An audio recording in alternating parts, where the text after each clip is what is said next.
Ya, kembali selamat datang, selamat hari Sabat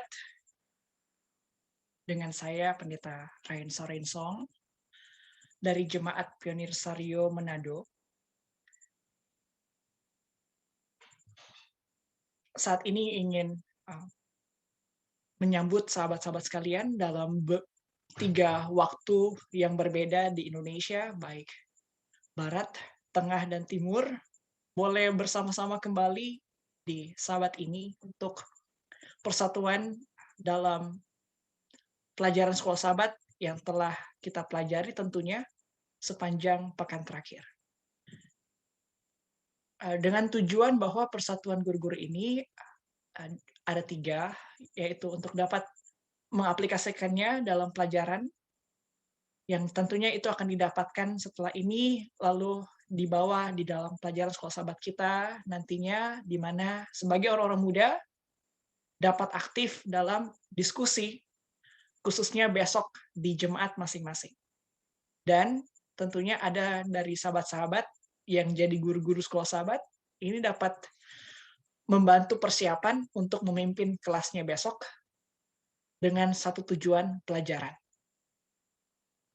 Nah, sebelum kita lebih lanjut, mari kita berdoa.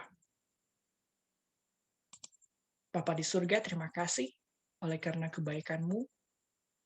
Sabat ini, sebelum kami beristirahat, kami mengasingkan waktu untuk datang berbagi pelajaran yang kami dapat dari sepanjang 1 pekan terakhir. Berikan hikmat, Tuhan beracara dari awal hingga akhir, kemuliaan nama Tuhan dalam hidup kami, dalam nama Yesus, amin.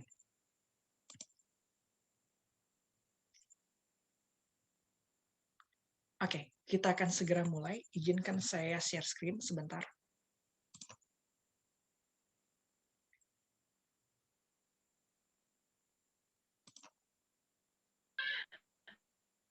Ya, sambil kita coba untuk share screen, ayat hafalannya terdapat dalam Mazmur 51 ayat 10. Mungkin ada yang sudah hafal, boleh bagikan, atau juga seandainya belum sempat, boleh dibacakan juga, silahkan. Mazmur 51 ayat 10.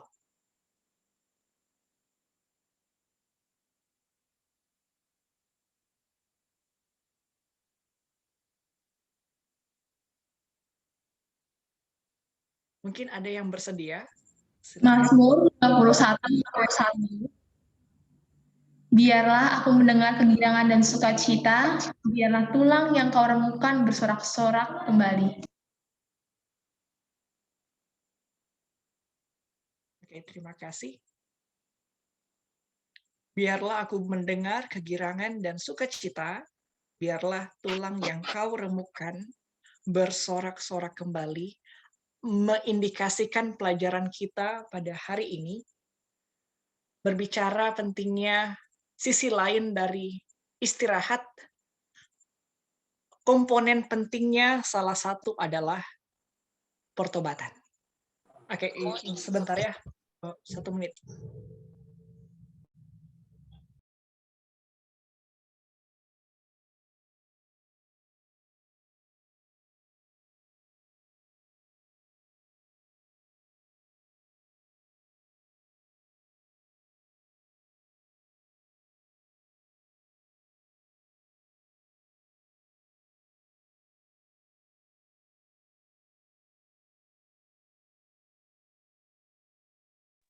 Oke, kiranya boleh kelihatan.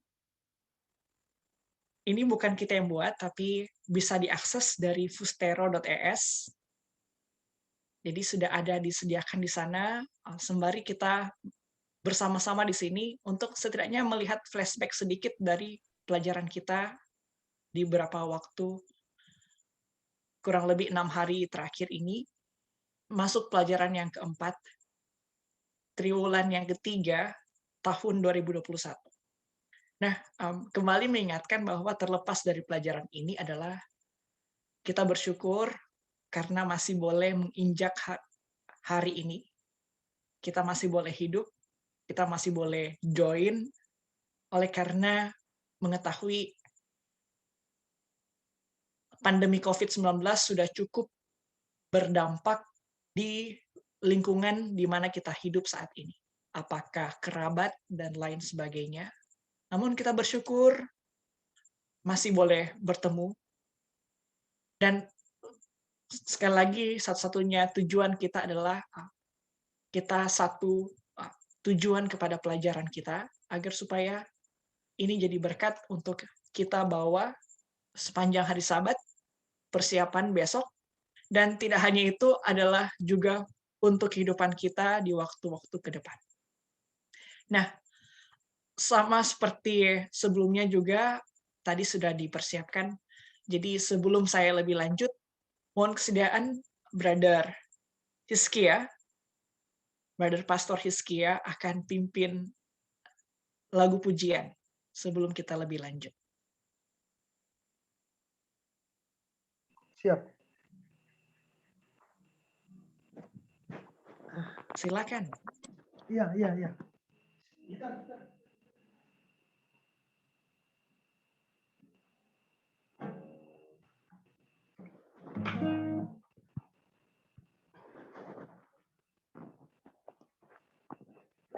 Sabar aja deh.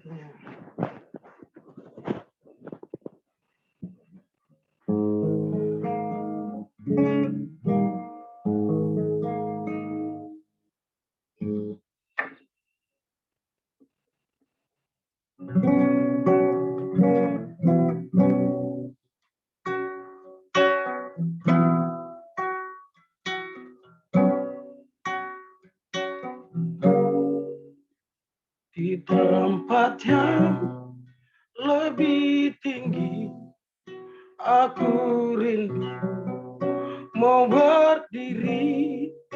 Tuhan, angkatlah jiwaku ke tempat yang tinggi itu. Tuhan, angkatlah jiwaku lebih dekat kepadamu. Biarlah aku berdiri di tempat yang lebih tinggi. Aku mendaki gunungnya dan lihat cahaya mulia. Ya Tuhan, pimpinlah aku ke tempat yang tinggi itu. Tuhan, angkatlah jiwaku lebih dekat kepadamu. Biarlah aku berdiri di tempat yang lebih tinggi. Aku mendaki gunungnya dan lihat cahaya mulia. Ya Tuhan, pimpinlah aku ke tempat yang tinggi itu. Tuhan, angkatlah jiwaku lebih dekat kepadamu. Biarlah aku berdiri tempat yang lebih tinggi. Tuhan, angkatlah jiwaku lebih dekat kepadamu. Biarlah aku berdiri di tempat yang lebih tinggi. Di tempat yang lebih tinggi.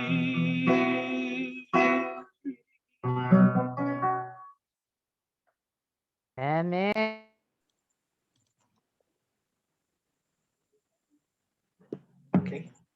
Amin, puji Tuhan. Terima kasih Brother Pastor Hizkia Kaliele. Nah, selanjutnya kita kembali ke pelajaran.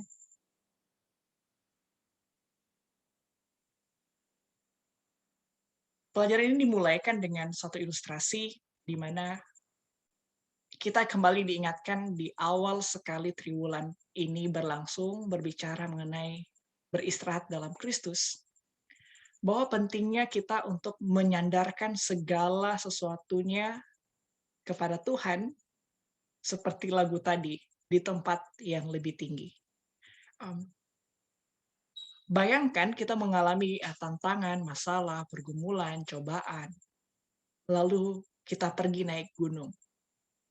Atau kita pergi ke suatu posisi yang lebih dekat, walaupun sedikit, ke langit. Lalu saudara lihat ke bawah. Saudara lihat dari kejauhan. Sejauh mata memandang ke segala penjuru. Seperti itulah juga ketika kita beristirahat dalam Tuhan. Jadi terima kasih Brother Hizkia mengingatkan bahwa pentingnya kita datang kepada Tuhan itu sebenarnya membuka cakrawala iman, bahkan mata kita tidak hanya logika, tetapi secara rohani lebih besar lagi menghadapi tantangan, pergumulan, cobaan. Sebagaimana pelajaran yang pertama kita diingatkan pentingnya untuk beristirahat pada hari Sabat dan juga pada malam hari. Nah, tentunya kita kalau melihat waktu di sini sudah ada yang di waktu Indonesia Timur, tentunya sudah jam 10:30. Kita yang di sini sudah 9:30. Tapi tentunya tidak menjadi penghalang untuk kita belajar Alkitab, dan tentunya juga tidak boleh menjadi excuse setiap malam untuk larut ya dalam kita bangun. Jadi kesempatan hari Sabat ini memang sudah sangatlah baik untuk kita gunakan bersama-sama, melihat setidaknya hal-hal apa saja yang kita sudah dapatkan dari pembelajaran pribadi sepanjang pekan terakhir. Kita sudah belajar di Sabat sebelumnya, kenapa kita menolak untuk beristirahat. Kita juga lihat di saat ini adalah berapa harga yang harus kita bayar oleh karena akar dari kurangnya ini istirahat.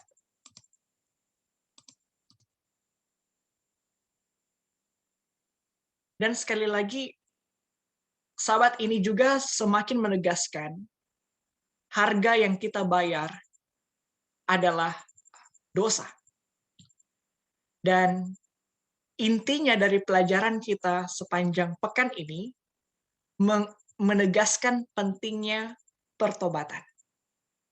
Jadi beristirahat di dalam Tuhan tidak hanya sekedar hari Sabat, tidak hanya sekedar setiap malam kita beristirahat tepat pada waktunya di tengah 24 jam penuh dengan kesibukan, seakan-akan manusia adalah robot, hidup di dunia yang kian modern, ditambah lagi industri yang terus berkembang, dan teknologi membawa kita ke dalam kehidupan yang bisa saja tanpa istirahat atau kurang istirahat. Lalu kita diingatkan juga di pelajaran selanjutnya di pekan yang kedua, pentingnya kita untuk menerima istirahat yang Tuhan sudah berikan. Jadi dengan kata lain, pentingnya kita untuk ikut apa kata Tuhan, gantinya kata diri kita. Lalu di pelajaran yang ketiga kemarin, kita juga diingatkan bahwa hati-hati dengan hati yang mementingkan diri. Kita perlu untuk mementingkan apa kata Tuhan. Karena dengan cara kita mengubah pola pikir kita akan sama seperti Matius 18 ayat 3 katakan, sama seperti seorang anak kecil. Memiliki iman yang polos, yang benar-benar menaruh semua perhatiannya kepada orang tuanya, khususnya kita yang sekarang, orang tua kita di sorga. Kemana dia tuntun, kita akan pegang tangannya menghadapi tantangan, mengalami berbagai jenjang kehidupan, mungkin sama seperti Mazmur 23, sekalipun aku berjalan dalam lembah kekelaman. Jadi dalam keadaan yang gelap sekalipun, atau bahkan di tengah sukacita, atau di tengah berkat-berkat yang tiba-tiba Tuhan berikan, kita tidak putus pandangan untuk terus memegang tangan Tuhan yang memimpin. Nah, selanjutnya kita masuk ke pelajaran saat ini. Apa sih harga yang perlu? Kalau ini pembahasan kita banyak diambil dalam 2 Samuel pasal 11, 12. Di sana bercerita mengenai kisah dari Raja Daud. Jadi sekali lagi pelajaran kita satu pekan ini mengambil tokoh yang lain, yaitu Raja Daud, berbicara mengenai harga dari istirahat itu. Atau dengan kata lainnya juga,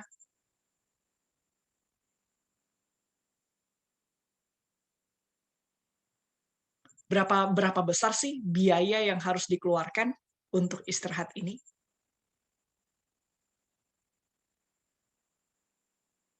Di tengah kehidupan kita yang saat ini pastinya semakin bertambah teknologi dan semakin modern, banyak sekali orang yang hidup berpindah ke kota atau urbanisasi. Tidak heran semakin padat, apalagi di sekitar kita sudah seakan-akan jarak itu rasa kedamaian, itu rasa hening, itu sudah bukan lagi hal yang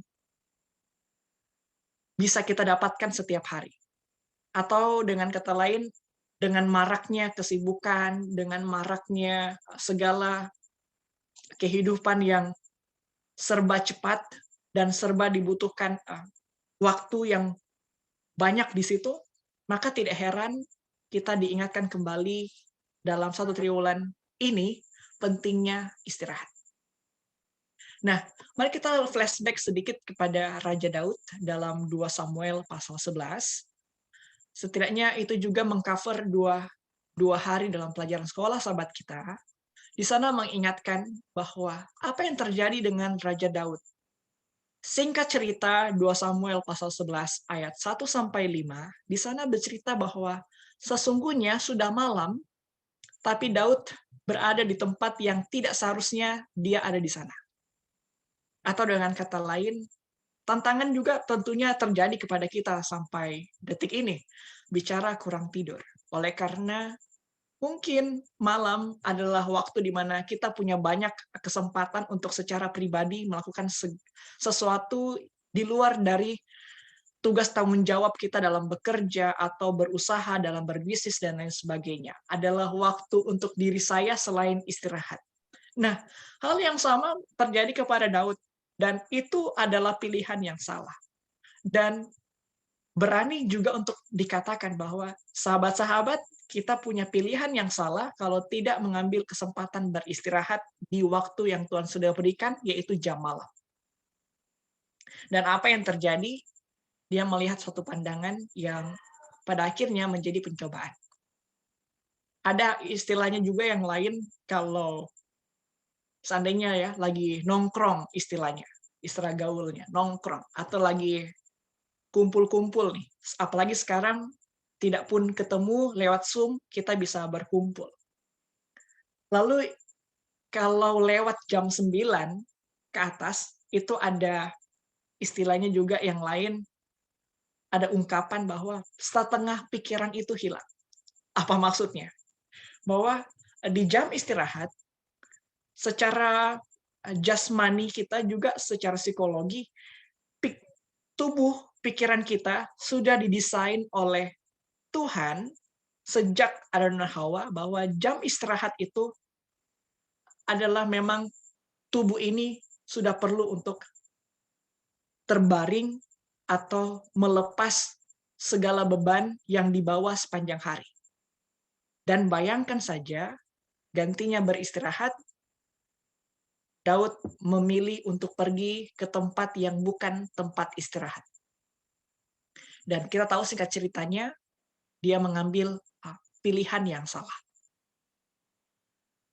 Tidak hanya itu, pilihan ini membawa kepada kesalahan-kesalahan yang lain. Ini sangat juga identik sekali lagi dengan viralnya kenyataan bahwa zaman ini di tengah padatnya kehidupan sekeliling kita, ditambahnya juga pertambahan penduduk yang bisa saja juga sudah tidak lagi bisa terkontrol. Bayangkan, di tengah padatnya kehidupan ini, kita semua bergumul dengan yang namanya istirahat yang cukup. Dan apa yang terjadi selanjutnya bahwa di ayat yang ketiga, di ayat yang keempat, dan selanjutnya, bahkan di ayat 5-12, 13, dalam 1 Samuel pasal, dalam 2 Samuel pasal 11 itu, dosa Daud ini tidak hanya berdampak kepada dirinya, tapi itu juga berdampak kepada orang lain. Jadi bayangkan, pelajaran kemarin mengingatkan kepada kita hati-hati dengan hati atau pikiran yang mementingkan diri. Kita diingatkan juga bahwa di ayat yang lain, pentingnya untuk kita melihat kepentingan orang lain jauh melampaui kepentingan kita pribadi. Nah, dan di sahabat ini kita diingatkan juga bahwa ternyata ketika kita salah mengambil pilihan, gantinya tidur kita masih melakukan hal yang lain yang sepatutnya sudah tidak harus kita laksanakan saat itu, maka yang terjadi adalah sama seperti Daud di ayat-ayat selanjutnya diingatkan bahwa hati-hati muncul yang namanya pleasure, hawa nafsu. Saya ingin katakan bahwa masa muda kita tidak pun kita cari-cari, ada tantangannya, ada pencobaan-pencobaan yang tidak dicari-cari tapi lewat teknologi itu bisa saja terakses dengan tiba-tiba. Atau juga dengan segala bentuk kemajuan teknologi atau zaman pada saat ini, per sosial media dan lain sebagainya. Kalau teman-teman perhatikan, khususnya sebagai orang-orang muda yang sudah dewasa, maka ada banyak hal di sekeliling kita yang terjadi itu tidak dicari-cari tantangan itu, tidak dicari-cari pencobaan itu, tapi itu bisa saja muncul dengan sendirinya. Oke, kita nak detil dalam hal ini. Tapi hal yang sama juga terjadi kepada Daud, mengingatkan kepada kita bahwa sudah pun menjadi hamba Tuhan, sudah pun menjadi anak-anak Tuhan, sudah pun mungkin dari kecil, atau sudah menerima Yesus sebagai juru selamat pribadi, tidak menjadi jaminan kita terlepas dari pilihan-pilihan yang salah. Dan pada akhirnya, ketika pilihan yang salah itu muncul, maka di ayat yang keempat dalam 2 Samuel pasal 11, pada akhirnya apa yang dibuat oleh Daud? Dia melihat perempuan itu, Batsheba, dia suruh orang panggil perempuan yang tadinya sementara mandi itu. Dan kita tahu pada akhirnya yang dia buat adalah hamillah Batsheba.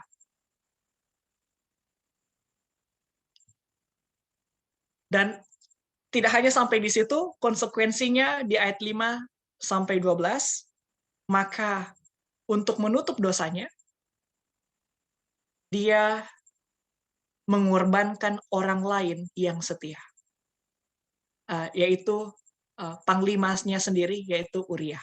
Uriah yang adalah suami dari Batsheba. Jadi bayangkan orang yang setia bisa jadi korban dari dosa orang lain. Apalagi sebagai orang-orang muda dewasa saat ini, mungkin di antara kita ada yang juga sudah dipercayakan kesempatan-kesempatan yang lain dalam pelayanan dengan berbagai ruang lingkup, apakah di gereja, apakah di daerah, atau mungkin di komunitas kita. Pengaruh yang kita miliki, sekali kita punya pilihan yang salah, hati-hati. itu bisa membawa kepada jerat yang lain. Tidak hanya kita membuat diri kita berdosa, tetapi kita juga buat orang lain juga berdosa. Bahkan orang yang setia kepada Tuhan bisa juga terjerat kepada dosa yang sama oleh karena pilihan kita yang dari awal sudah salah. Oleh kenapa? Sekali lagi, karena bahasa Alkitab yang lainnya itu kedegilan hati. Atau mementingkan diri lebih tinggi daripada apa yang dikatakan pelajaran sekolah Sabat, yaitu mari kita ambil, mari kita prioritaskan, mari kita pentingkan kehendak Tuhan untuk hidup kita. Oke, selanjutnya, ketika dia ambil keputusan yang salah, dia mencoba untuk mengorbankan orang yang setia kepadanya sebagai hamba yang setia. Dia buat berbagai cara untuk menjatuhkan. Perlu menjadi amaran kepada kita orang-orang muda pada saat ini di ayat 13, di ayat 14 dalam 2 Samuel pasal 11. Ketika kita melakukan hal yang itu berdosa dan kita menghindari, kita mengaku kepada Tuhan. Dan memang secara naluri, secara alami adalah ketika kita berbuat dosa, sama seperti Adam dan Hawa, kita datang jauh sembunyi dari Tuhan kita, yang tadinya hubungan kita akrab, beribadah, melayani, suka ke gereja, dan lain sebagainya, bertemu dengan Tuhan. Tapi ketika kita buat suatu dosa, dosa itu adalah pemisah. Dosa itu membawa kita jarak. Sama seperti Petrus ketika menyangkal Yesus, pada akhirnya dia ikut Yesus yang tadinya dekat-dekat, sekarang dia ikut dari kejauhan. Dan pada akhirnya dia menyangkal Yesus sampai ayam berkokok. Apa maksudnya di sini? Semua tokoh-tokoh Alkitab, termasuk pelajaran sekolah Sabat saat ini adalah Daud, adalah mewakili keadaan posisi kita sebagai orang-orang muda. Kita juga tidak terlepas dari jerat dosa. Dan jerat dosa ini, sebagaimana roh nubuat juga semakin meneguhkan, adalah membawa kita kepada dosa-dosa yang lain. Kalau ingin berbicara lebih kepada pengalaman, atau cobalah kita flashback kembali masing-masing kita pribadi. Pasti ada momen-momen di mana kita pernah terjerat di hal yang sama. Atau mungkin sementara ada yang terjerat dalam posisi yang sama seperti Daud. Tapi sekali lagi, pelajaran sekolah Sabat ini tidaklah untuk menghakimi orang lain.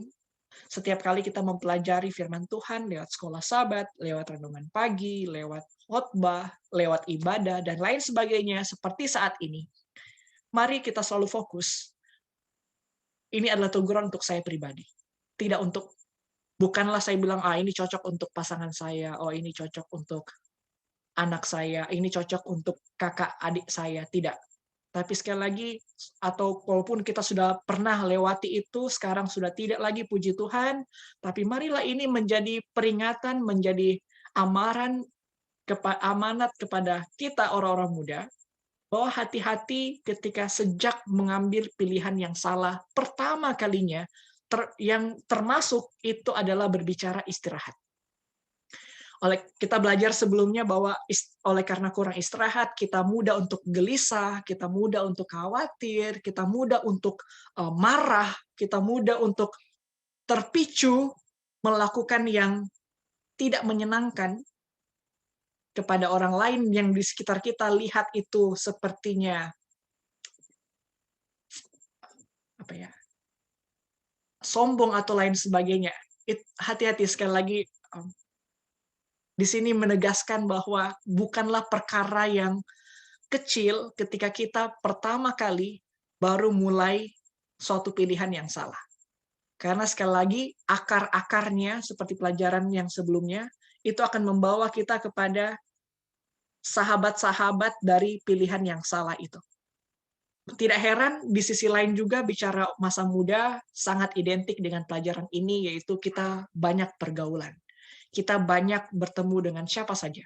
Kita banyak membangun hubungan apakah sebagai saudara, sebagai teman, bahkan mungkin ada teman spesial dan lain sebagainya. Kita perlu perhatikan bahwa carilah pergaulan yang membawa kita untuk lebih mementingkan perkara-perkara yang Tuhan rindu dibandingkan perkara-perkara yang menonjolkan hati atau arogansi atau kepentingan diri jauh melampaui orang lain, jauh melampaui Tuhan. Yang kita tahu itu membawa kita kepada dosa, dan tentunya ketika kita salah memilih berbuat dosa pertama kali, itu bisa membawa kita kepada jerat-jerat selanjutnya yang semakin grafiknya turun ke bawah, gantinya kita naik ke tempat yang lebih tinggi, seperti lagu pujian tadi. Selanjutnya dikatakan bahwa untuk menutup dosanya, tidak hanya sampai di mana dia berupaya kepada Uria yang setia, dia sampai juga kepada untuk menikahi Batsheba. Jadi bayangkan, sudah dibunuh ini Uria, oleh karena dosa dari seorang yang punya pengaruh yang besar, dia coba menutup dosa itu dengan tambah lagi bersinah. Jadi bayangkan saja. Oke, selanjutnya ini bisa dijabarkan ke beberapa bagian yang adalah dosa. Selanjutnya apa yang terjadi di dalam 2 Samuel pasal 12? Di sini menceritakan ternyata sudah pun kita sementara jatuh, dan memang secara alaminya bertambah usia, bukan semakin tinggi kita kepada Tuhan, tapi semakin bisa saja kita terjerumus dengan pilihan-pilihan yang salah, semakin jatuh ke bawah. Tetapi ternyata Tuhan tidak tinggal diam. Selalu ada waktu Tuhan yang selalu dinyanyikan pasti yang terbaik.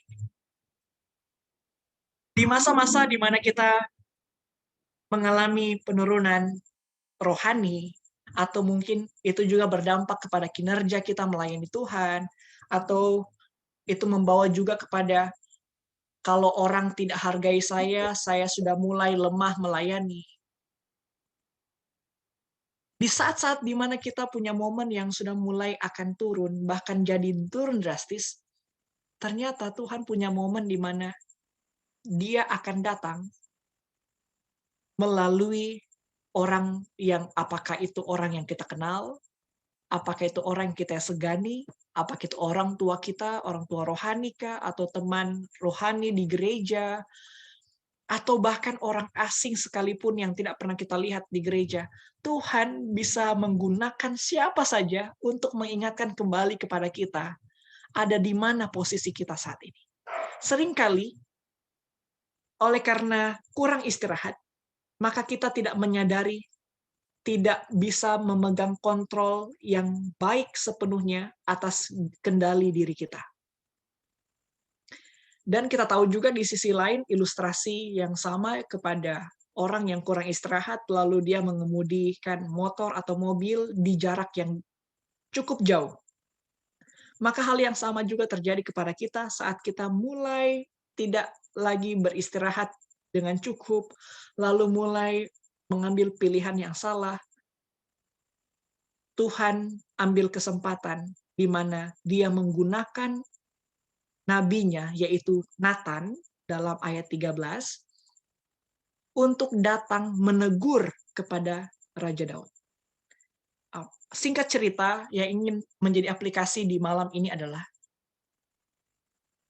ketika kita menjadi utusan Tuhan untuk menegur apakah sahabat kita atau rekan pelayanan kita, oleh karena kita tahu sudah ada yang salah di sini, atau oleh karena pertolongan Tuhan kita dijernihkan pikiran kita untuk melihat satu problem yang ada di sekitar kita, lalu kita datang untuk menjadi perpanjangan Tuhan, mengingatkan, apalagi dalam dunia kita melayani Tuhan, di tengah dunia yang penuh dengan keberdosaan dan penuh dengan tantangan percobaan ini.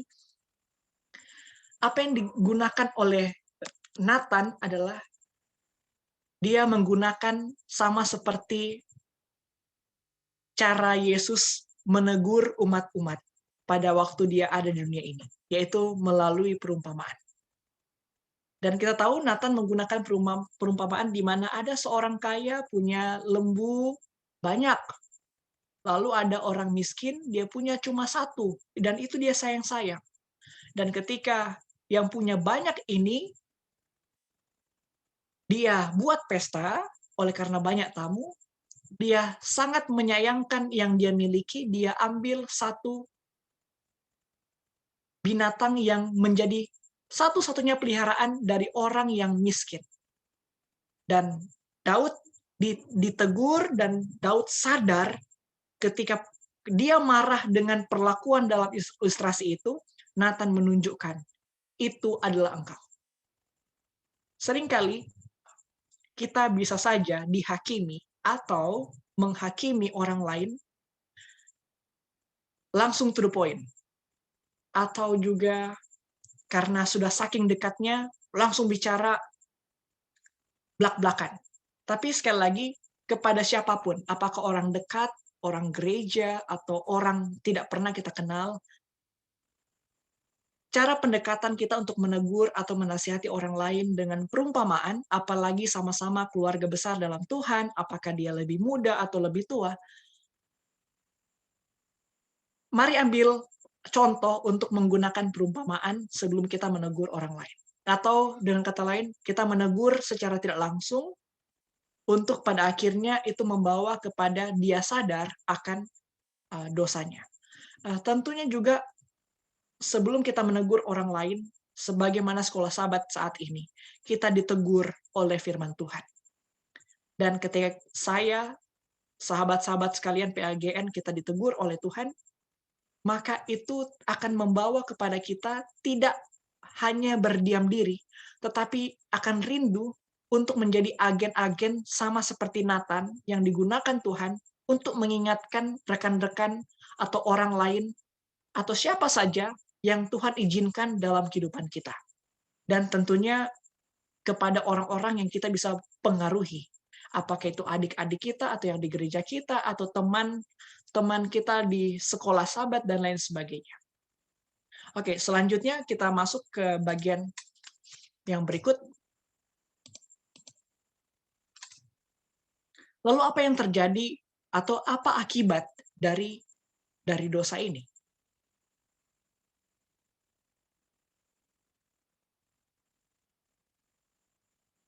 Akibatnya kita lihat dari kisah Daud dalam 2 Samuel 2 pasal 12 ayat 10 sampai 23, singkatnya adalah dalam 2 Samuel pasal 12 ayat 10 sampai 23, anak dari Daud dan Batsheba segera pada akhirnya itu mati setelah ia lahir.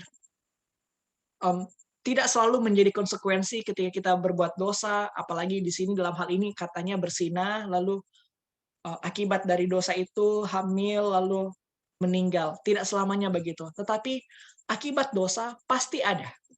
Pasti ada. Dalam berbagai bentuk. Tetapi sekali lagi, kita diingatkan di sini. Bahwa ketika kita berbuat dosa, penekanan yang penting adalah Tuhan tidak tinggal diam. Dan ketika Tuhan tidak tinggal diam, lewat siapa saja menegur kita, apakah lewat hari ini atau lewat kita belajar secara pribadi, apa yang terjadi kepada Daud ketika dia menyesal, dia datang berdoa kepada Tuhan. Kepada kita masing-masing juga panggilan yang sama. Sekali lagi, pelajaran sepanjang pertama sampai pelajaran kemarin yang ketiga mengingatkan bahwa Tuhan selalu dengan cintanya melihat kepada kita untuk kembali.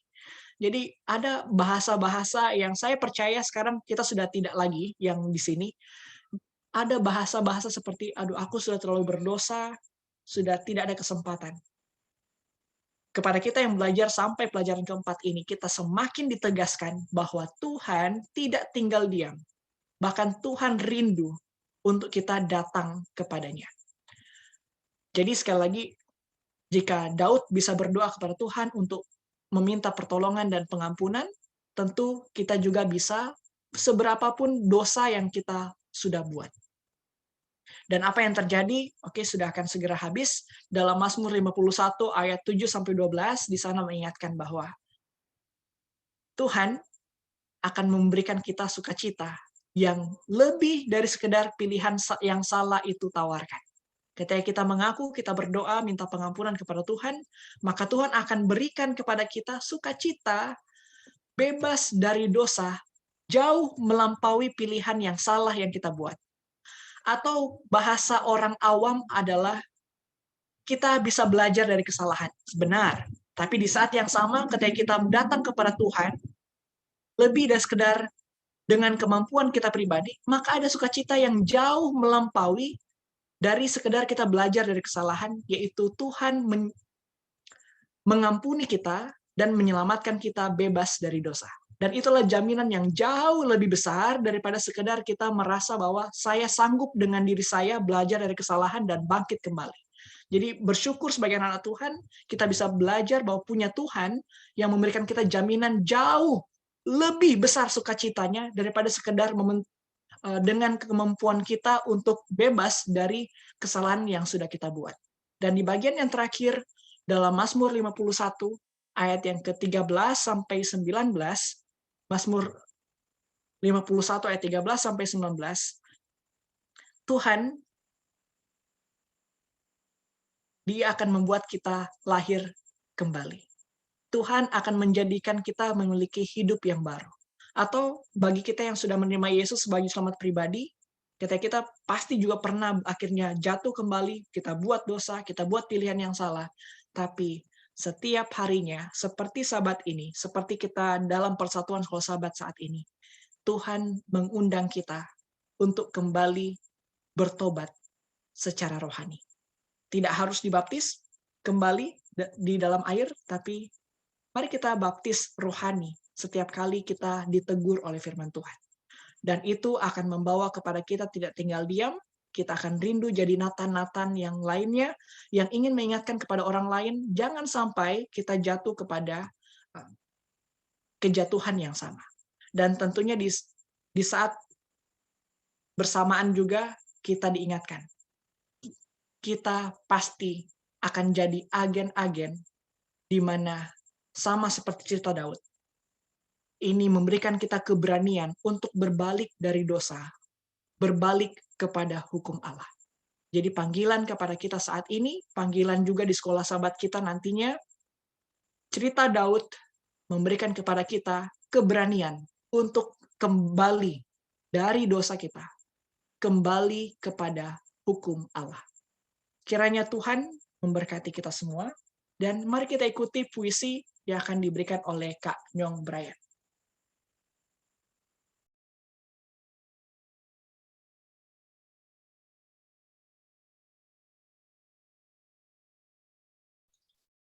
Boleh saya share screen?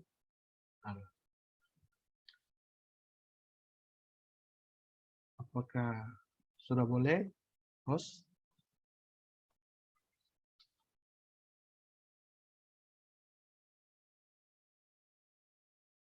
Nyong itu udah bisa share screen semua, Nyong. Oh, udah. Oke, Ya, thank you, di lo Kakak. semua share Oke. screen. Iya. Oke, terima kasih untuk kesempatannya. Saya akan membawakan puisi. Semoga ini menjadi berkat buat teman-teman sekalian. Izinkan saya untuk share screen.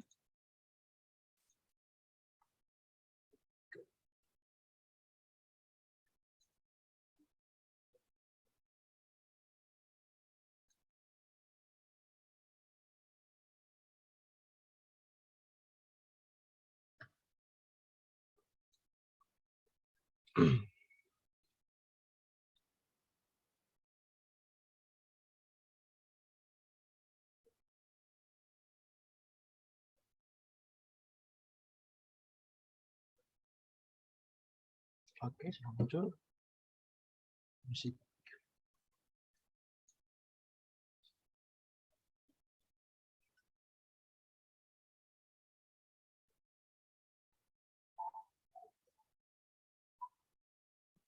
Oke, siap.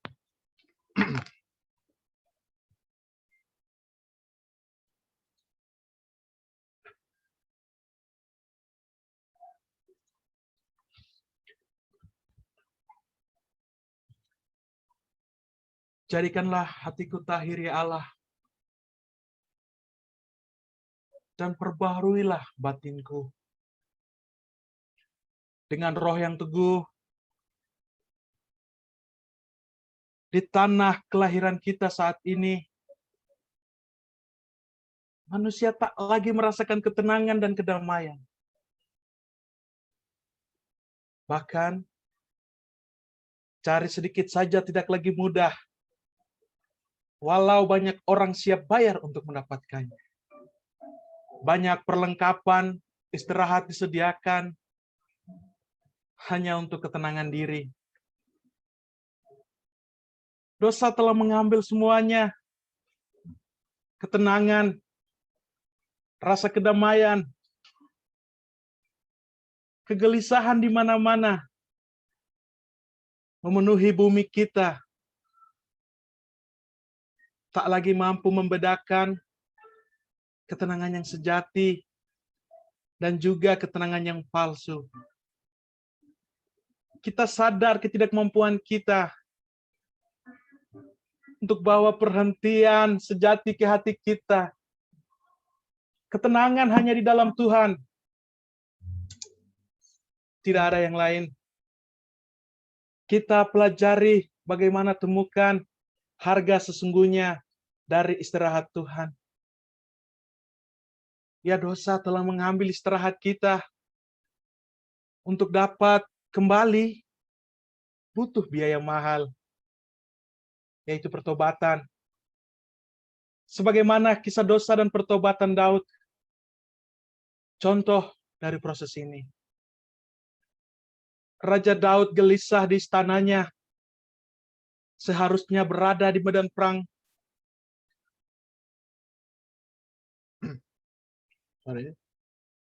Godaan datang melihat wanita rupawan, istri tentaranya yang berbeda di medan perang.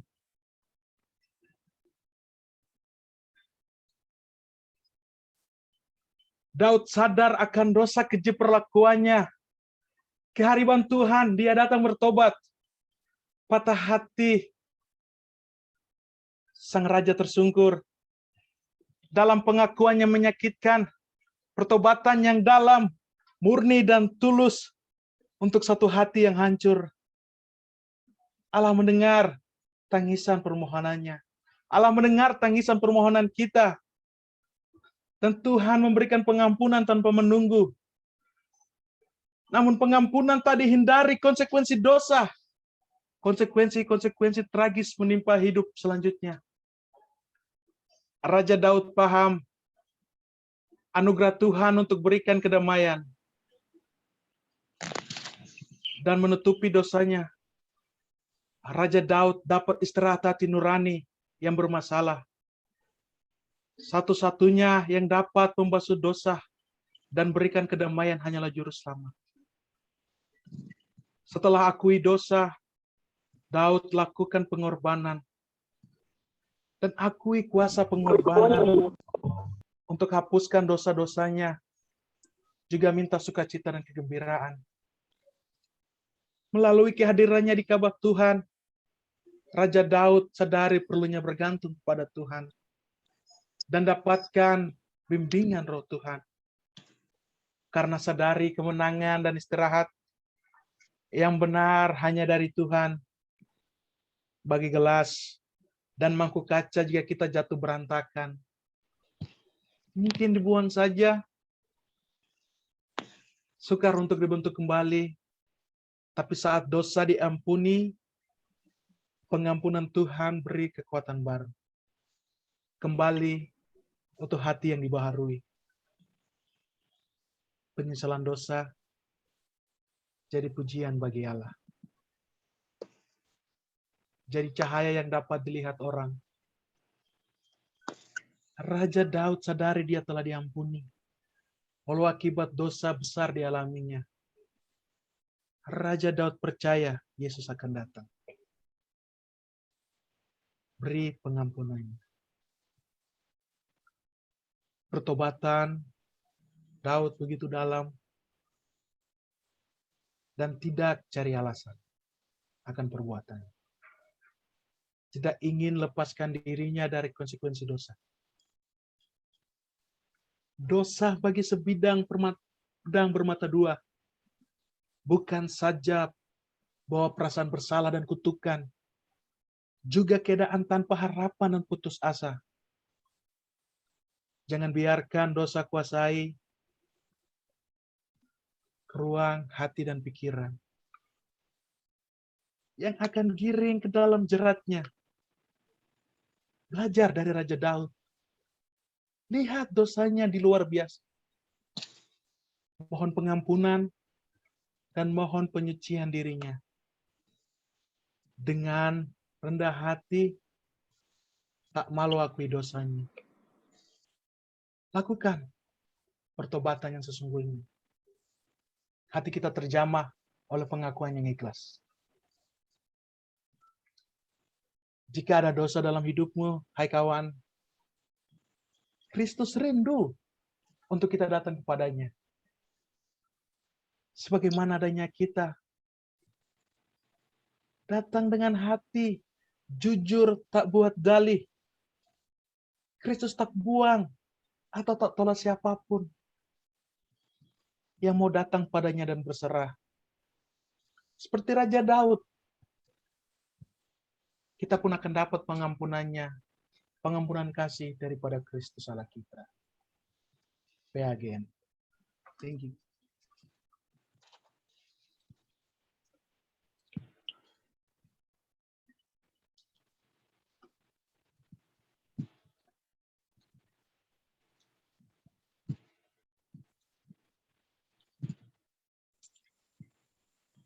Terima kasih Kak Yong Brian, ini terkenal sekali di Unclub.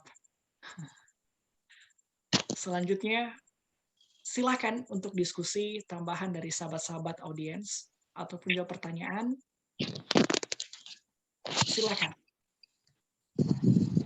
Karena termasuk adalah hal yang praktikal, jadi tidaklah sulit. Oke, boleh saya bicara sedikit mengenai hidup Silakan. dalam istirahat. Jadi gini, Tuhan terima kasih banyak buat diskusi sekolah sahabat kita pada hari ini. Balasti, kalau Lasti boleh di-unmute dulu sebentar supaya nanti tidak terganggu untuk diskusi sekolah sahabat kita hari ini. Kak Lasti. Oke, silakan. Oke, terima kasih Kak Lasti. Oke, terima kasih buat kita semuanya. Jadi gini, ini sama juga hidup dalam masyarakat 24 hours 7. Ya. Jadi tahun sekitar, ini ceritanya gini. Waktu masih SMA, Tante Ikan kan pernah ikut Etanas. Etanas itu biar bikin dia lama banget. Sampai dia selesai jam 12 malam. Bayangin lama banget. Terutama yang kedua, Om Avius pernah ikut belajar gabung sama teman, tapi lama. Itu waktu masih zaman tahun 80-an ya, kalau saya pribadi ya. Sebelumnya ada ya, UAN, ujian akhir nasional, ujian akhir semester, itu tahun pas SMA itu zaman 80-an dan 90-an itu ada Etanas ya. Jadi nggak seperti itu. Jadi gini, saya mau karena dibatasi waktu. Jadi gini, istirahat adalah salah satu kebutuhan penting dalam kehidupan manusia. Sistem tubuh manusia tidak akan dapat berjalan dengan baik jika tidak ada istirahat. Dalam mana yang lebih luas, istirahat tidak hanya berbicara istirahat secara fisik, melainkan juga secara fisikis.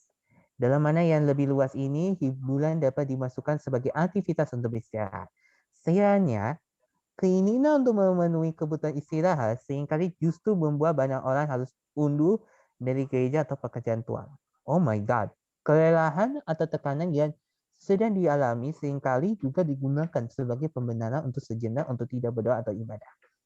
Tidak memprioritaskan ibadah bahkan telah menjadi gaya hidup masyarakat modern hari ini.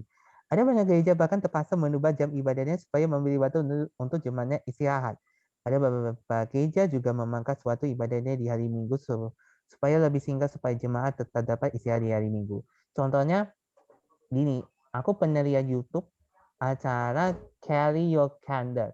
Itu benar-benar lagu rohani. Kayak acara malam minggu. Gak adil banget kalau menurut aku. Ini seperti duniawi gitu. Saya lihat di YouTube. Jadi gini, padahal Tuhan sebenarnya ingin kita justru datang kepadanya untuk beristirahat. Tuhan Yesus bahkan mengundang kita yang lelah dan sedang terbeban untuk datang kepadanya. Jadi kita juga menerangkan bahwa Tuhan adalah pribadi yang justru sangat dekat dengan orang-orang lemah atau bahkan sedang ada dalam masalah. Justru mencoba beristirahat di luar Tuhanlah yang sesungguhnya menjadi awal kejatuhan dan kehancuran hidup kita. Jadi, kisah Raja Daud yang memilih istirahat di luar Tuhan adalah bukti nyata bahwa beristirahat di luar Tuhan adalah awal kejatuhan dan kehancuran manusia. Jadi, akibat memilih istirahat yang salah, Daud kemudian terlibat masalah yang besar dalam hidupnya. Tuhan memberkati selalu. Thank you Jemaat PAG Nusantara. Tuhan memberkati. Ya, terima kasih tambahannya Brother Yora. Sangat menguatkan pelajaran kita pentingnya untuk istirahat. Terima kasih.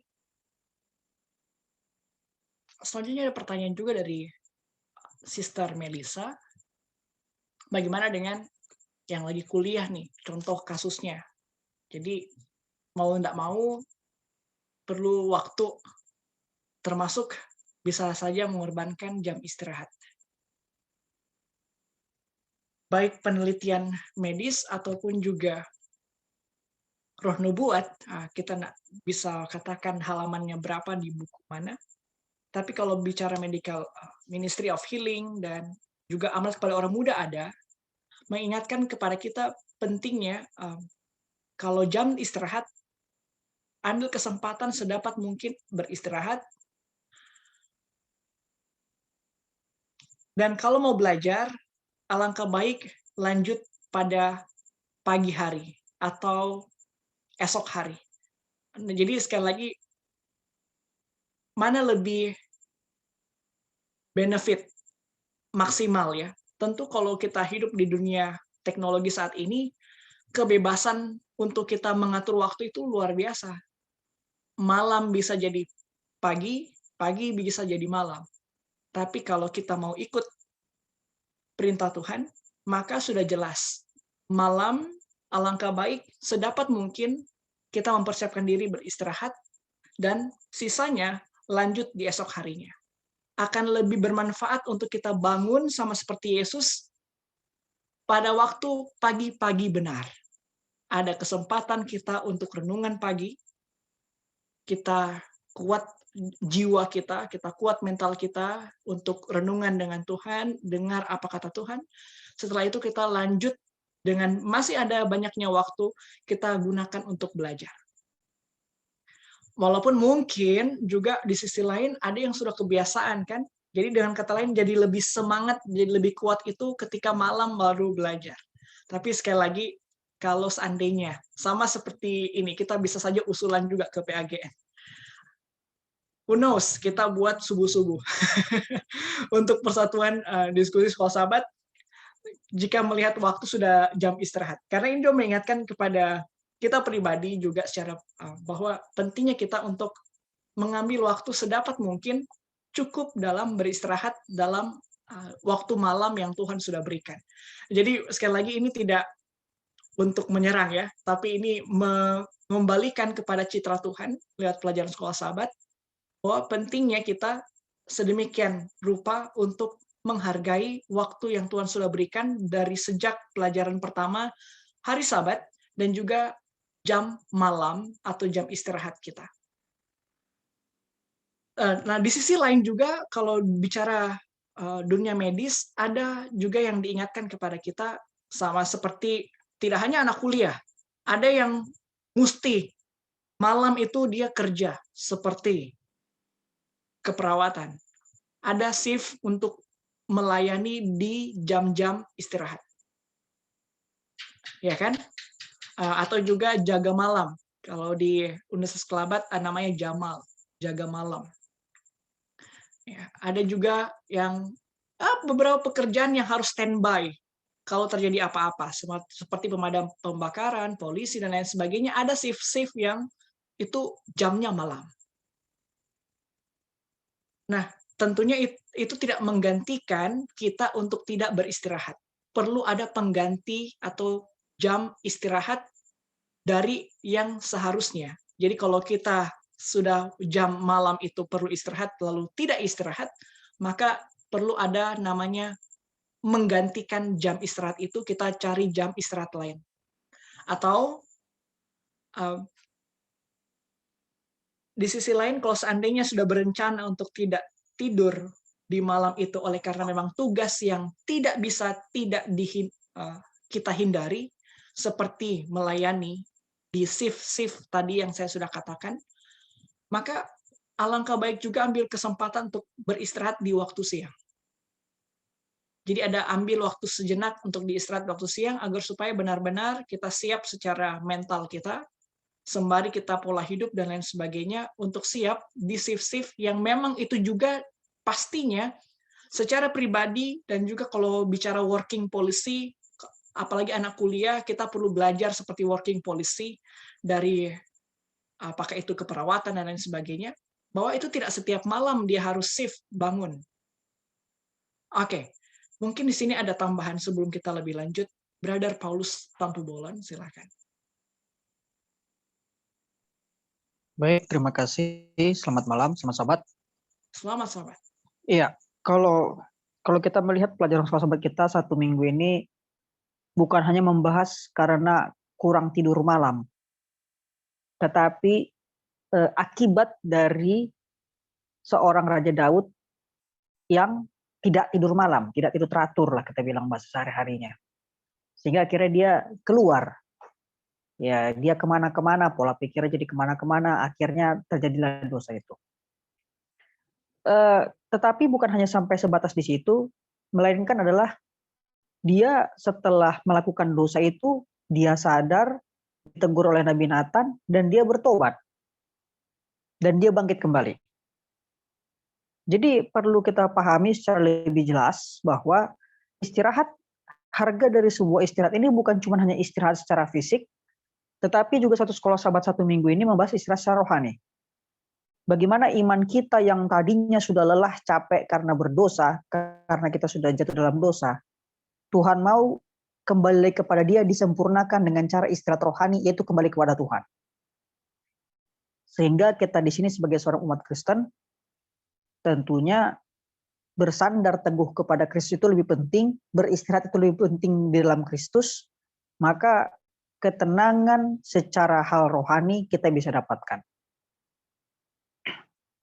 Mungkin ini saya membuka pemikiran bagi teman-teman sekalian yang sudah hadir pada malam hari ini, agar kita bisa berdiskusi menjadi sebuah pelajaran aplikasi buat kehidupan kita satu sekolah sahabat 1 minggu ini, sesuai juga dengan penjelasan oleh pendeta Rian tadi.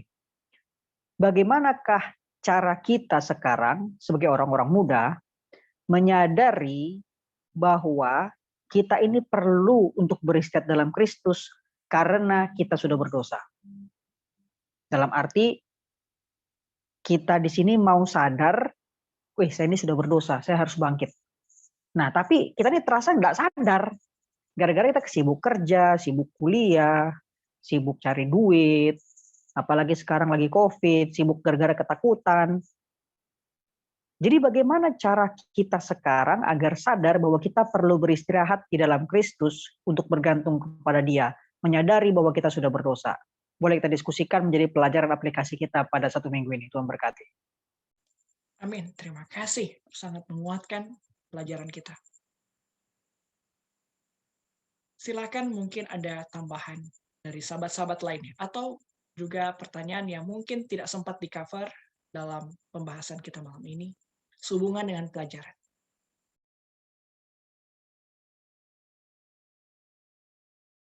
Kak Arfan, sepertinya sudah banyak ini dia mau bagikan. Silakan, Kak Arfan.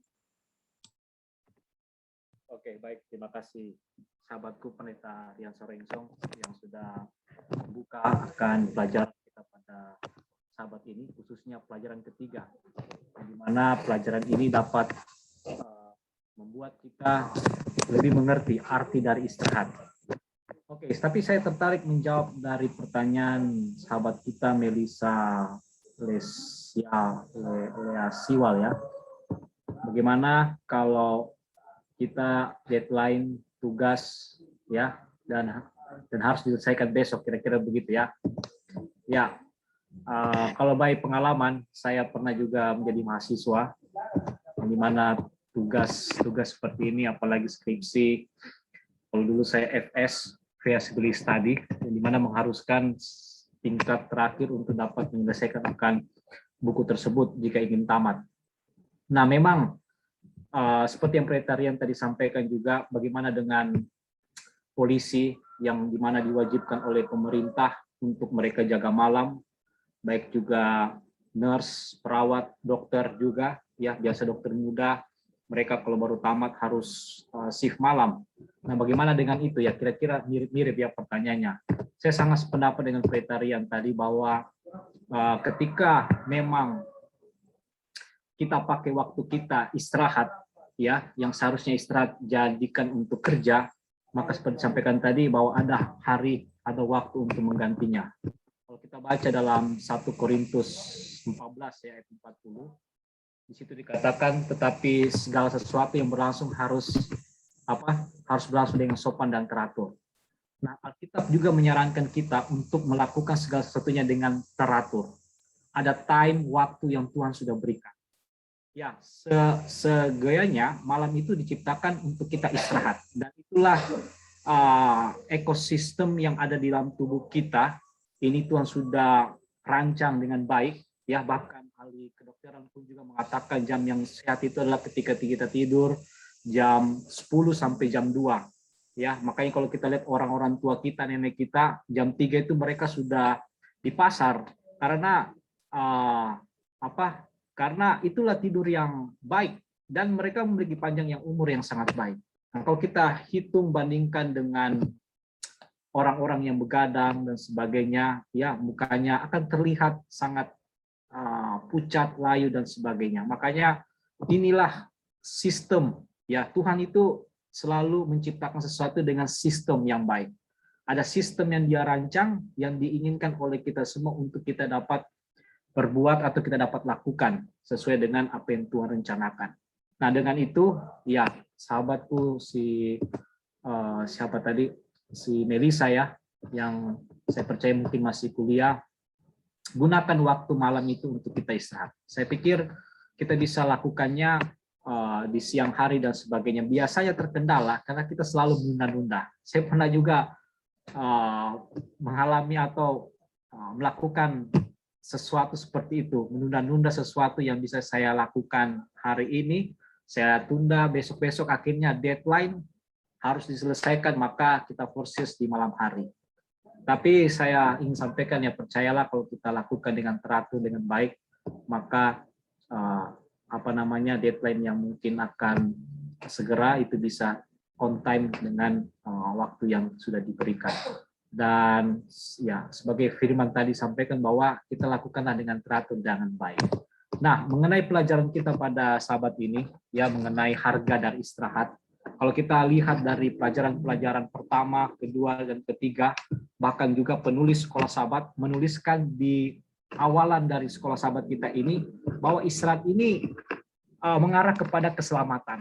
Makanya kalau saya ingin rubah harga dari keselamatan, dan buku sekolah sahabat kita juga membuka pelajaran ini dengan bagaimana contoh ya orang harus membayar mahal untuk istirahat, untuk memiliki quality time yang baik untuk mereka. Nah, begitu pula juga dengan keselamatan, istirahat yang dimaksudkan oleh Tuhan bagi kita. Harganya pun juga ada. Yesus mati bagi kita ya dengan pengorbanannya yang begitu besar.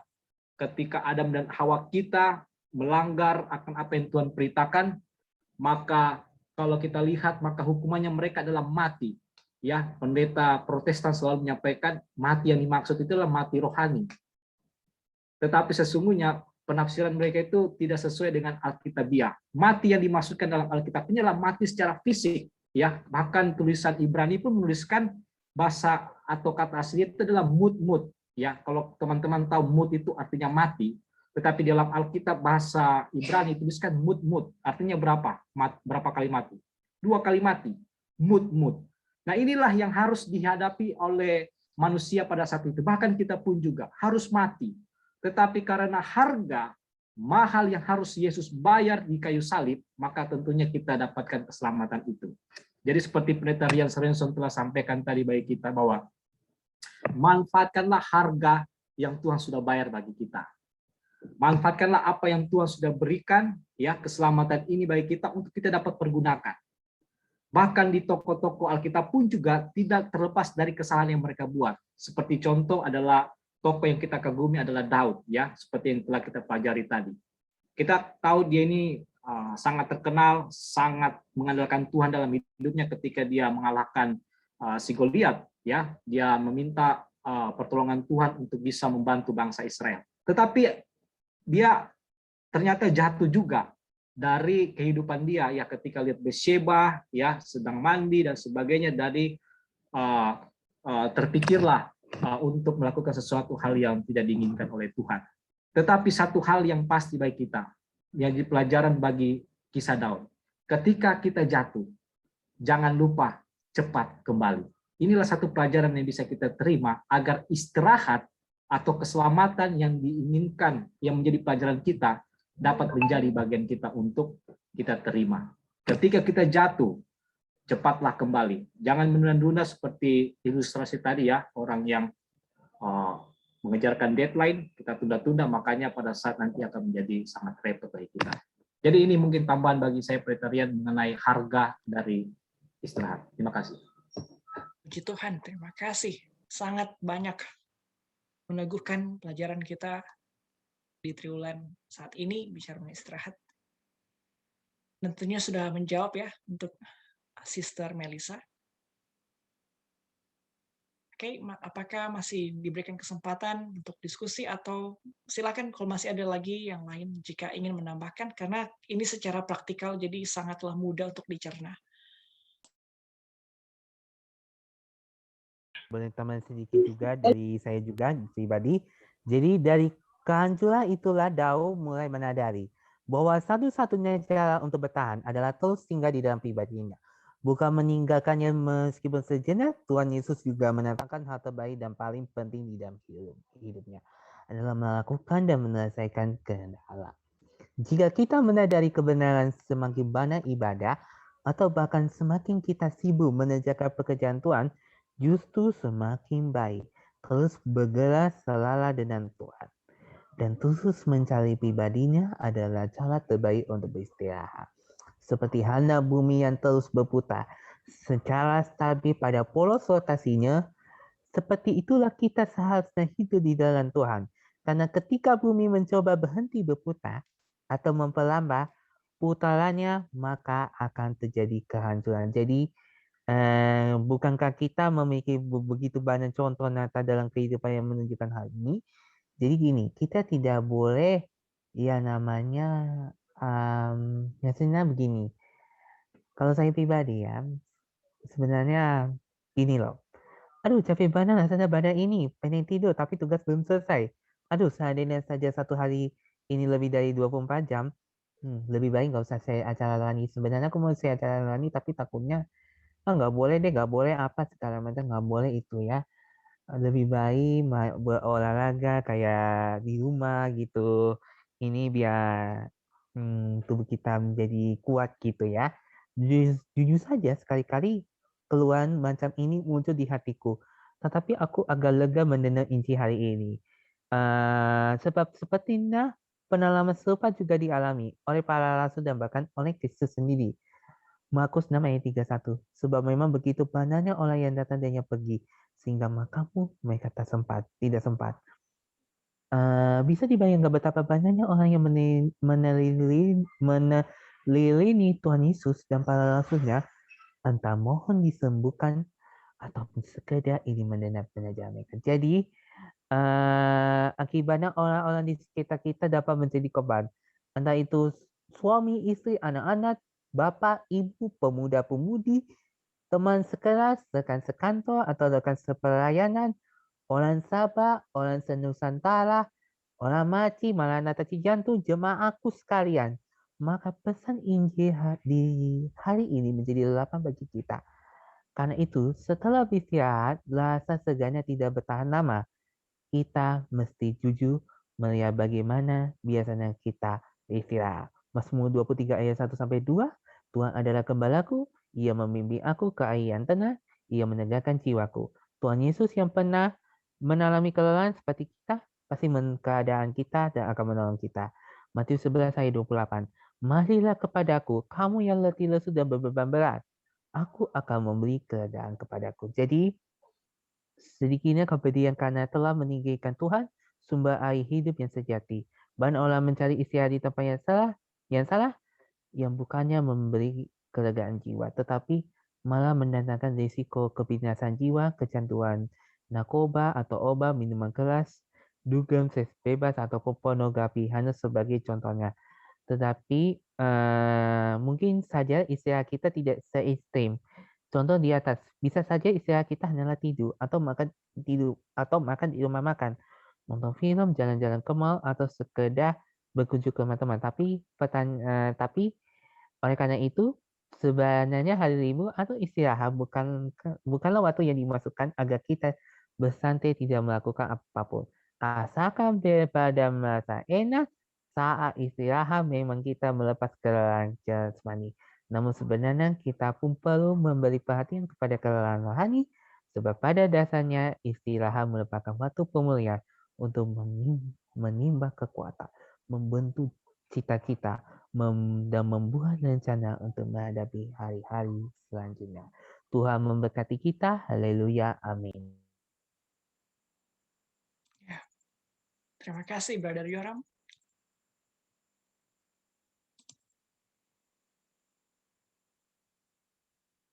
Oke, masih adakah lagi tambahan atau mungkin pertanyaan? Silakan.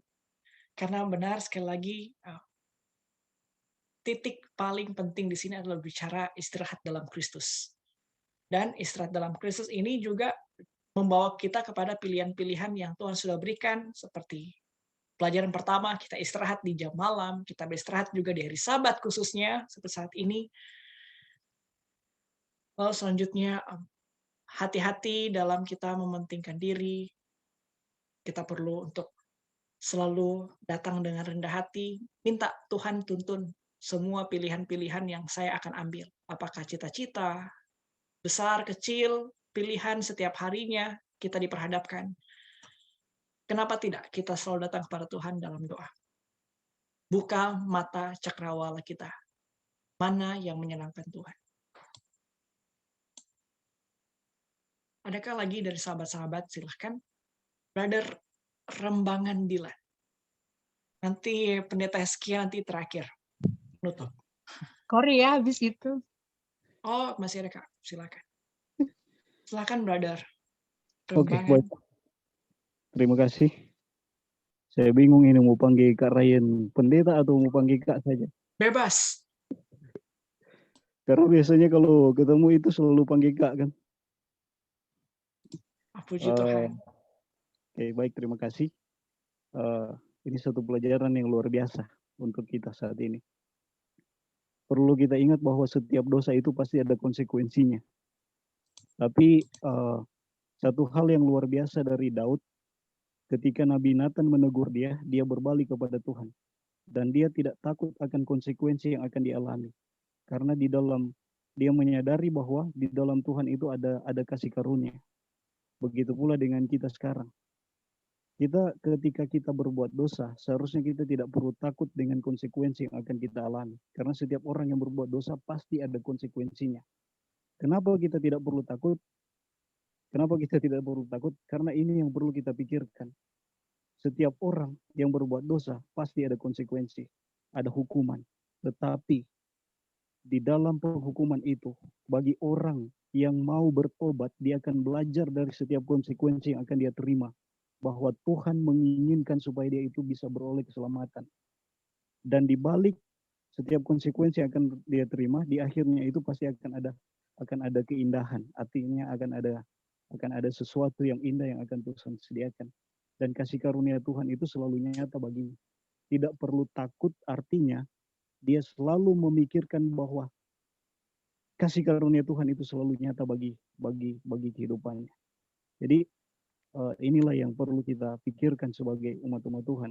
Karena ingat, di dalam Alkitab itu Tuhan tidak pernah berjanji kepada kita bahwa ketika kita berbuat dosa, kita akan lepas dari konsekuensi dosa. Tetapi dia berjanji kepada kita bahwa di dalam dia, kita akan memiliki kemenangan dalam setiap apa yang kita alami.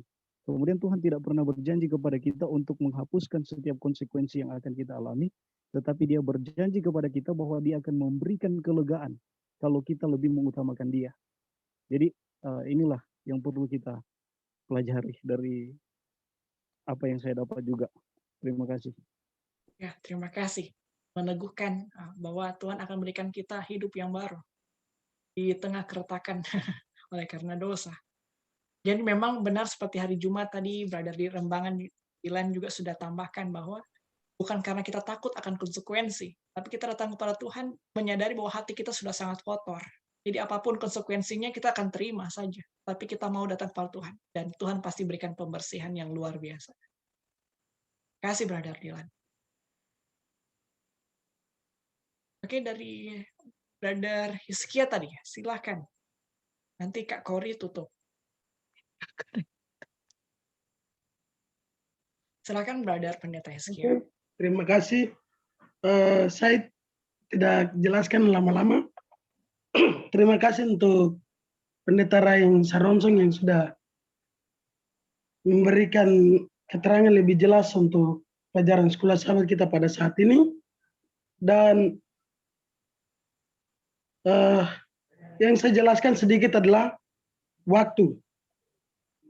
Ingat, teman-teman, yang ditekankan utama di dalam firman Tuhan di dalam Alkitab adalah ingat, ketika waktu yang diberikan kepada kita, kita harus save.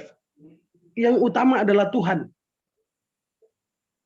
Ingat, saudara-saudara pasti dengarkan lagu yang hidup ini adalah kesempatan. Jangan sia-siakan. Ingat, hidup ini adalah kesempatan yang Tuhan berikan bagi kita.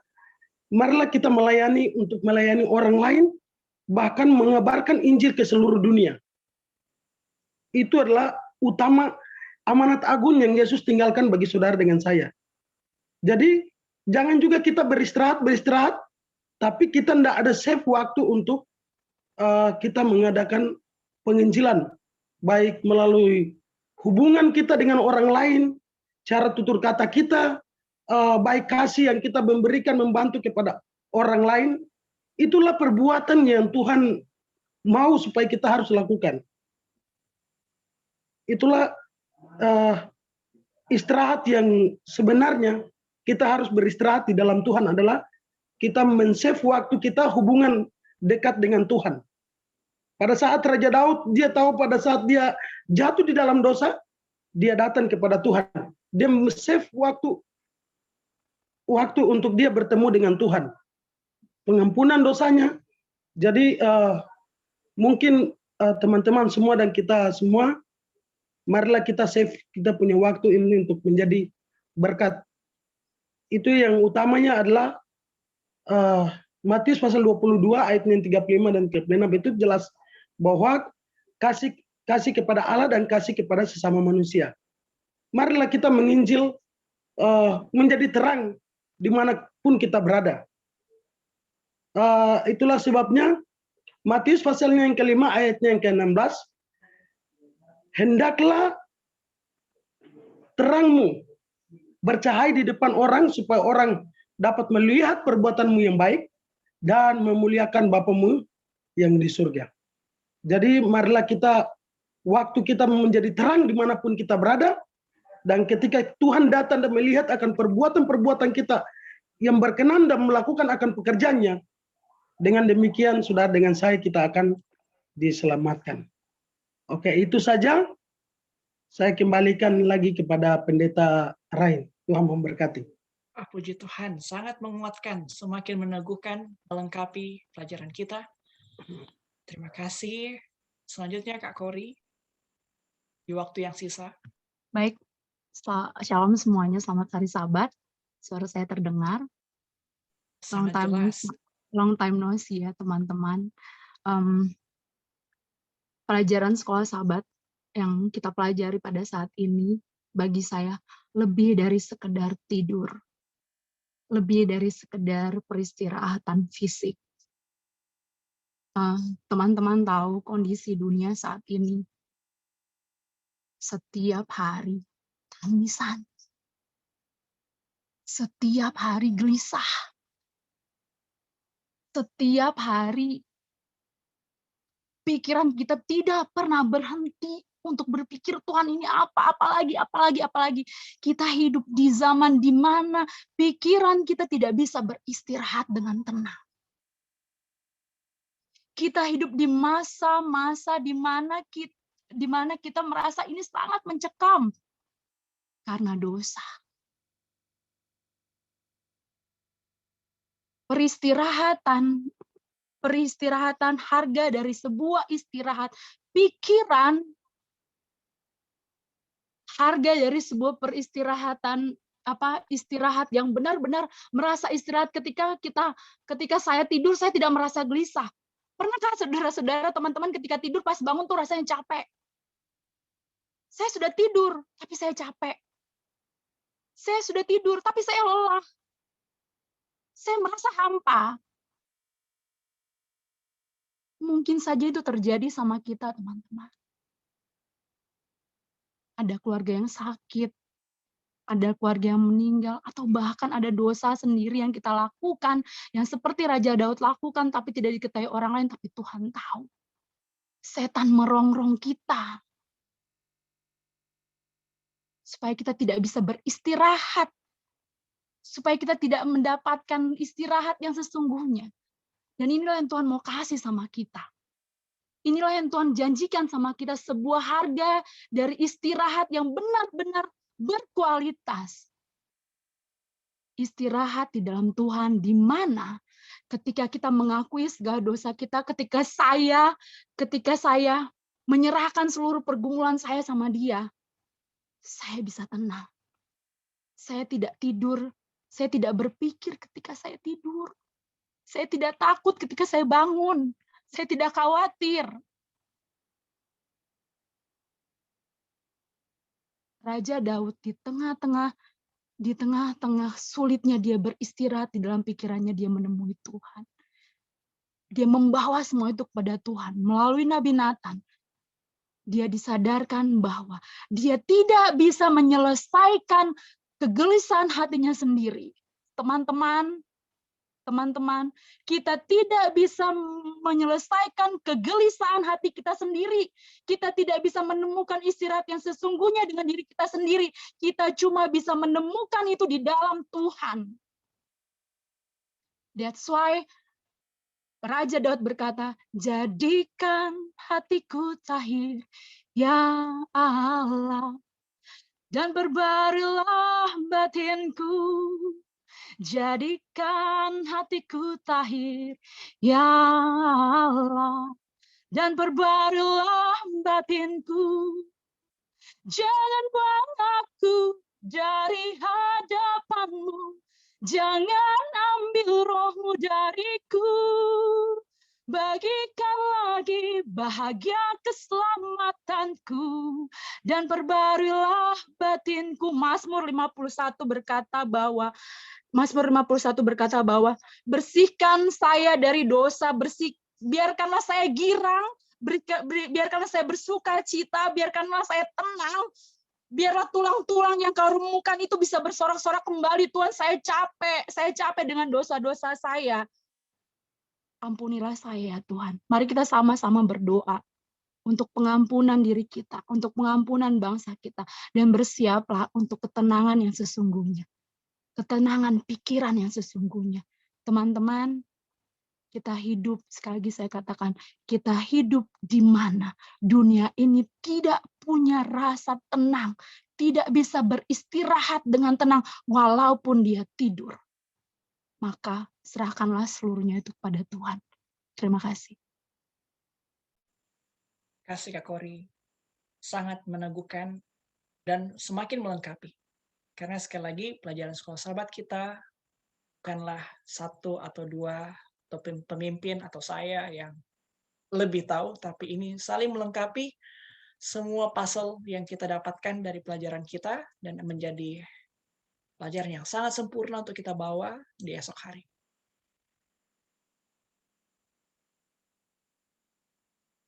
Oke, kita rasa untuk kesimpulan mungkin sudah bisa didapatkan semuanya dari sahabat-sahabat ini, bahwa oleh karena dosa, setan berusaha tidak kita lihat kepada Tuhan. Dan memang demikian alaminya kita. Dan itu membawa kepada keletihan oleh karena mementingkan atau berusaha sendiri. Tapi kita diingatkan di sini, gantinya kita usaha sendiri, kita sudah punya jaminan yang sangat sejati. Mari kita buka mata iman kita. Mari kita disadarkan seperti Nathan menegur Daud. Seperti firman Tuhan menegur kita lewat sekolah sahabat. Seperti kita disempurnakan pelajaran kita saat ini mengingatkan satu sama lain. Mari kita membuka mata iman kita untuk selalu hidup, beristirahat, karena sebenar tadi kedamaian di tengah gelombang badai hidup cobaan itu, kalau dalam Yesus, ada saja Tuhan punya cara.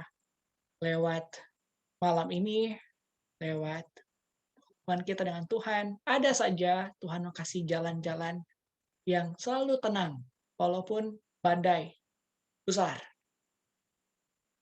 Dan tentunya, mari kita terus dengan keberanian kembali kepada Tuhan, kembali dari jalan-jalan kita, pilihan-pilihan kita yang salah, karena memang ada mungkin yang secara pribadi mungkin kita bisa buat untuk kembali, tapi lebih banyak lagi hal yang kita mustahil untuk pulihkan, seperti pot yang retak di hari Kamis. Tapi Tuhan akan mampukan itu menjadi pot yang sangat indah.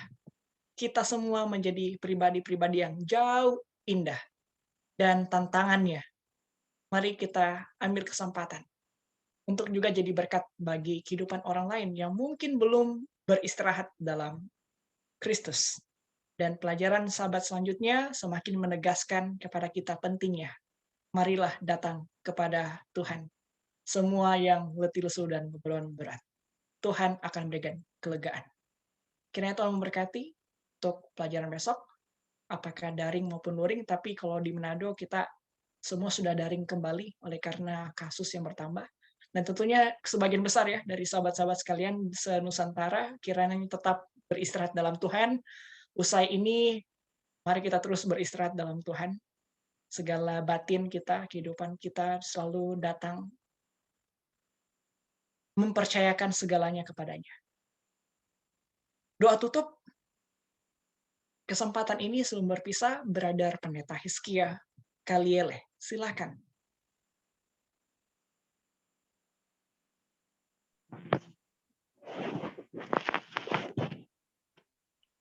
Yes. Doa tutup ya. Ya, doa berkat juga sekaligus.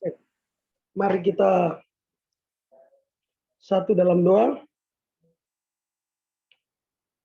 Segala puji dan syukur, hormat dan pujian atas tuntunan Tuhan pada malam hari yang indah ini.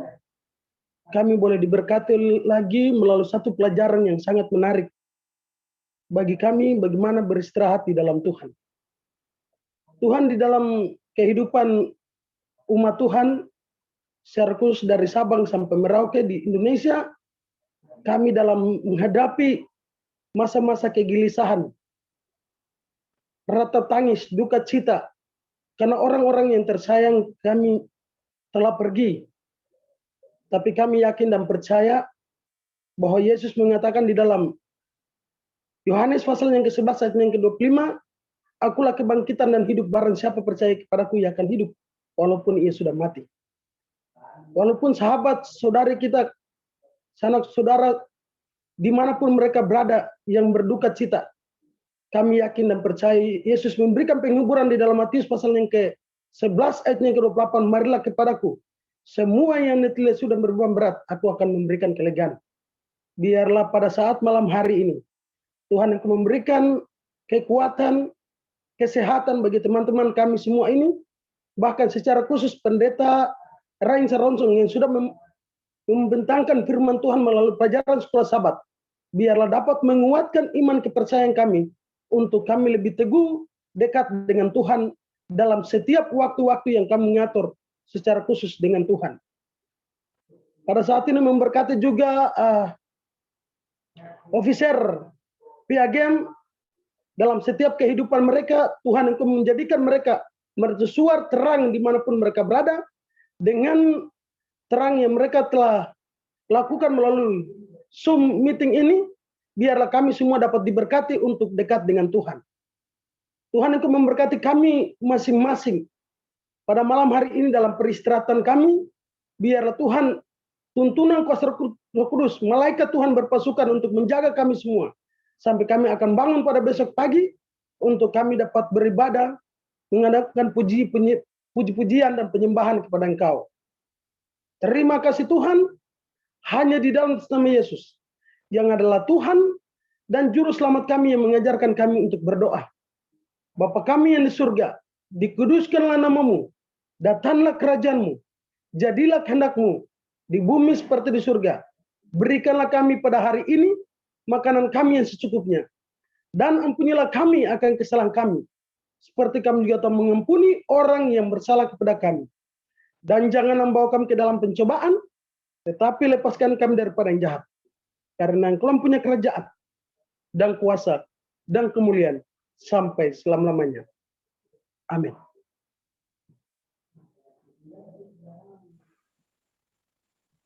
Oke, selanjutnya mari foto bersama sebelum pengumuman dari officer.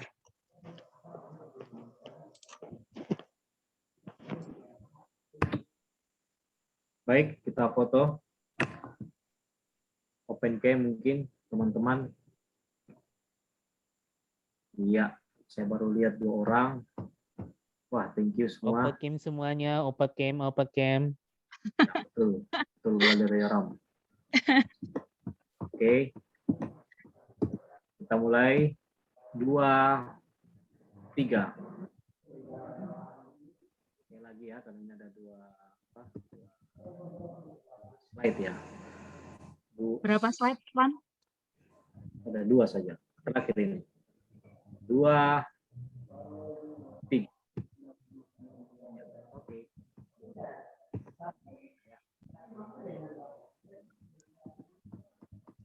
Oke, terima kasih. Silakan langsung officer. Baik. Terima kasih Pendeta Ryan Saerongsong yang sudah melayani. Pada saat ini kita akan mendengarkan pengumuman teman-teman. Boleh Levina bantu saya untuk share screen. Sabat, hari Sabat ini, apakah sudah ada? Levina?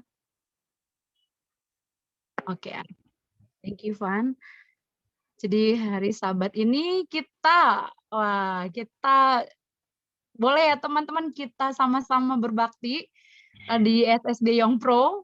Hari Sabat ini jam 9 sampai jam 4, tapi di sini dibilang jam 7.30 waktu Indonesia bagian Barat ya Van ya, benar ya? 7.30 waktu Indonesia Barat sampai selesai teman-teman. Di sini juga akan ada presentasi dari PAG Nusantara. Jadi mohon dukungannya teman-teman untuk acara besok. Mungkin lebih detailnya Arfan bisa jelaskan.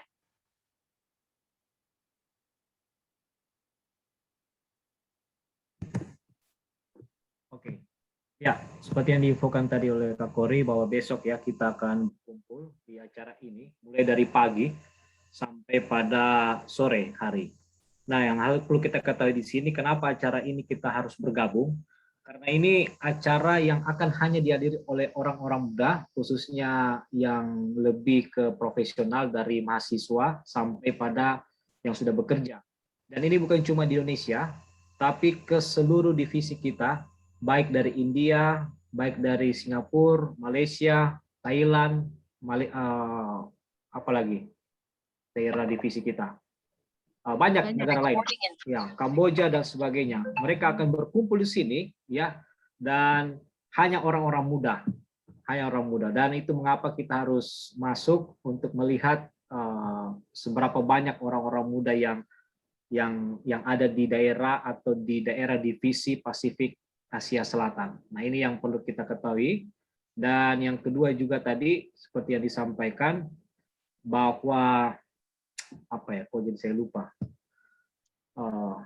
apa tadi ya, saya sudah teringat-ingat tapi saya lupa. Pengenalan PAGN. Oh iya betul. Jadi PAGN diundang oleh SSD ini, dan mereka pengen lihat mana sih orang-orangnya PAGN dan sebagainya, bagaimana acara-acaranya mereka, karena katanya ini acaranya sama dengan yang mereka buat ini, yaitu yang pro atau orang-orang muda yang sudah profesional. Jadi mari kita bergabung bersama mereka, ya, supaya mereka dapat melihat bagaimana anak-anak PAGN ini begitu aktif dalam pelayanan Tuhan yang ada di Nusantara. Mungkin itu saja, Polri. Saya kembalikan. Terima kasih, Arfan. Teman-teman gabung ya besok ya, dari pagi sampai sore. Jadi kita ketemu lagi. Oke, untuk acara hari Minggu, apakah ada dari Komisi Perjodohan untuk mempresentasikan acaranya? Baik, shalom, selamat malam teman-teman sekalian, selamat sahabat. Jadi hari Minggu ini kita akan ada TMOA lagi, Take Me Out Adventist.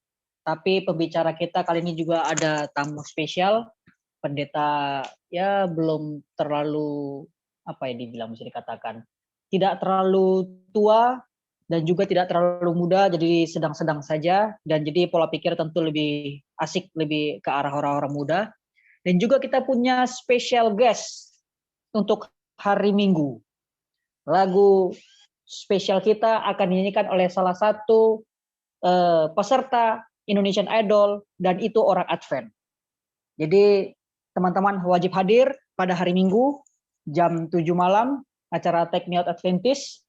Kita akan bertemu kembali di Zoom ini. Poster akan menyusul karena ada beberapa kendala. Jadi mungkin akan dibagikan di pengumuman di WA Group PAG 123. Terima kasih, Tuhan berkati.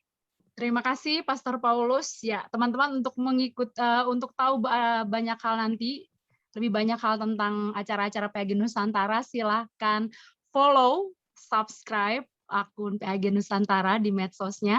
Ada di IG, ada di Twitter, ada di Facebook, dan juga ada di TikTok, teman-teman. Jadi silahkan follow dengan nama PAG Nusantara, disambung ya teman-teman. Dan juga bagi teman-teman yang rindu untuk masuk di WhatsApp grup PAG Nusantara, silahkan chat ke nomor yang tadi sudah saya lampirkan di Sekretaris Umum di 0818-08338-906. Demikianlah pengumuman ini, saya kembalikan ke Arfan. Ya, thank you, Kor. Mari kita istirahat dan jaga imun. Tuhan memberkati kita di Sabat besok pagi. Dan berkati teman-teman, boleh stop recordnya. Cepat sehat untuk yang sakit, tetap sehat.